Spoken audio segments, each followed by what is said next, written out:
जय श्री राम मित्रों। Dictation start. ये अपीलें वादी द्वारा 2005 की नियमित प्रथम अपील संख्या 158 और 159 में कर्नाटक उच्च न्यायालय की बंगलौर न्यायपीठ द्वारा पारित तारीख 2 नवंबर 2006 के उस अंतिम निर्णय और आदेश के विरुद्ध फाइल की गई हैं, जिनके द्वारा उच्च न्यायालय ने इस मामले में के अपीलार्थी द्वारा फाइल की गई अपीलें खारिज कर दी थी। Para change. इस मामले के तथ्य संकीर्ण परिधि में हैं। इन अपीलों में उद्भूत होने वाला मुद्दा भी बहुत छोटा है।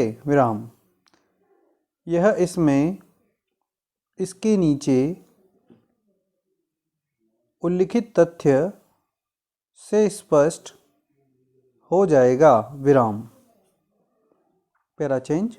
उन वादों में जिनमें से ये अपीलें उद्भूत हुई हैं,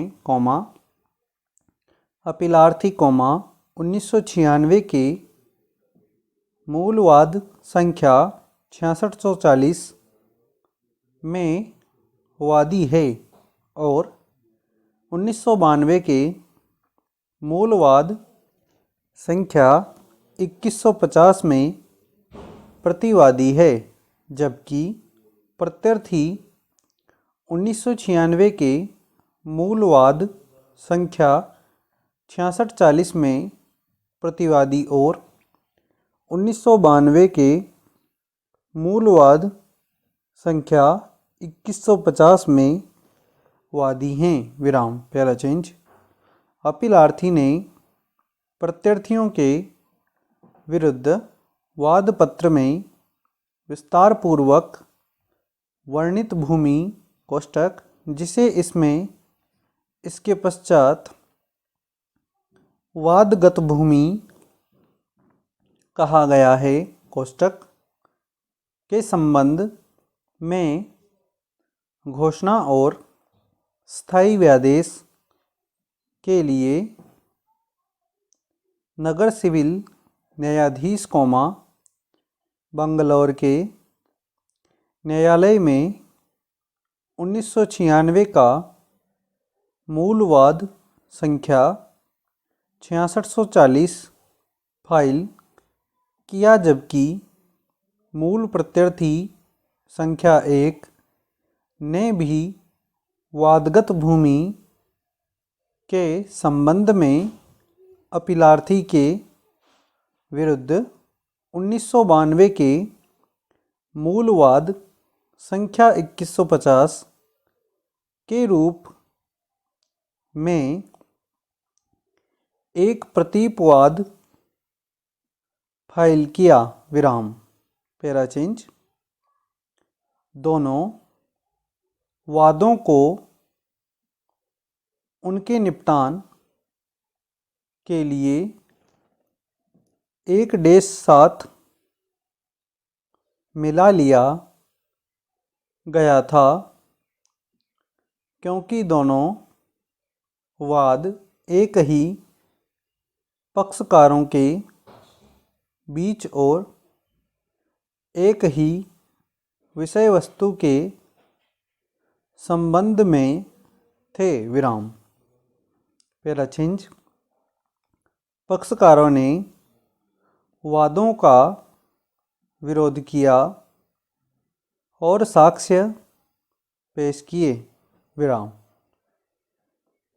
विचारण न्यायालय ने तारीख 4 दिसंबर 2004 के निर्णय डिक्री द्वारा अपीलार्थी की ओर से फाइल किए गए वाद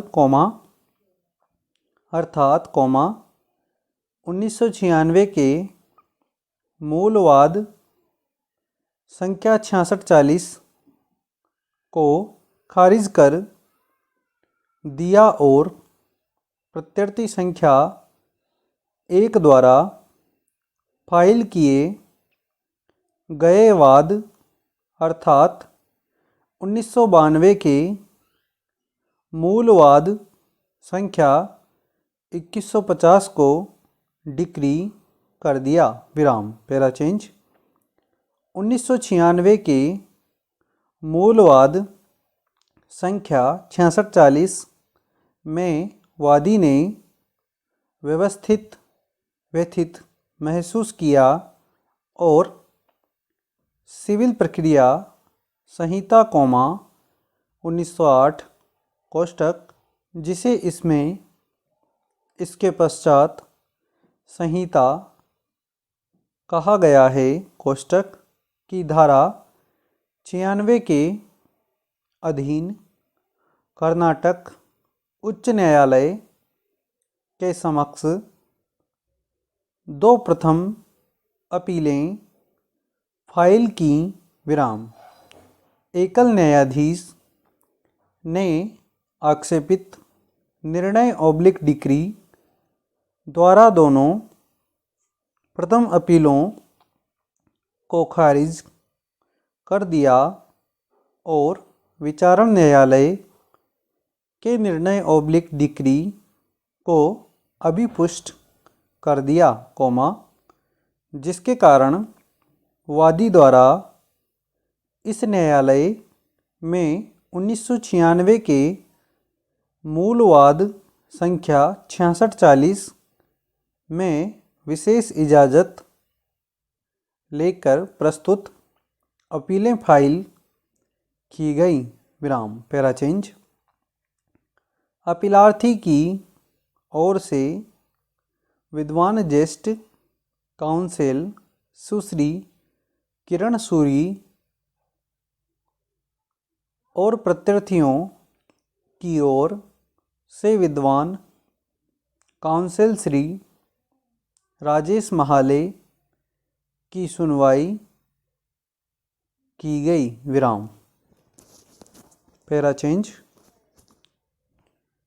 पक्षकारों के विद्वान काउंसिलों की सुनवाई करने और मामले के अभिलेख का परिशीलन करने के पश्चात हम इन अपीलों को मंजूर करने आक्षेपित निर्णय और अपास्त करने और दोनों प्रथम अपीलों पर विधि के अनुसार गुणागुण के आधार पर नए सिरे से विनिश्चय करने के लिए मामले को उच्च न्यायालय को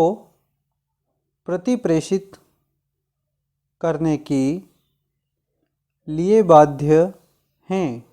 पैरा चेंज उच्च न्यायालय को मामला प्रतिप्रेषित करने की आवश्यकता इस कारण उद्भूत हुई क्योंकि एकल न्यायाधीश ने अपीलों को सरसरी तौर पर और साक्ष्य का कोई मूल्यांकन किए बिना मामले में उद्भूत विभिन्न विवाद्यकों पर विचार किए बिना और पक्षकारों द्वारा अपने मामले के समर्थन में दिए गए तर्कों पर विचार विमर्श किए बिना खारिज कर दिया था। विराम। स्टॉप। धन्यवाद।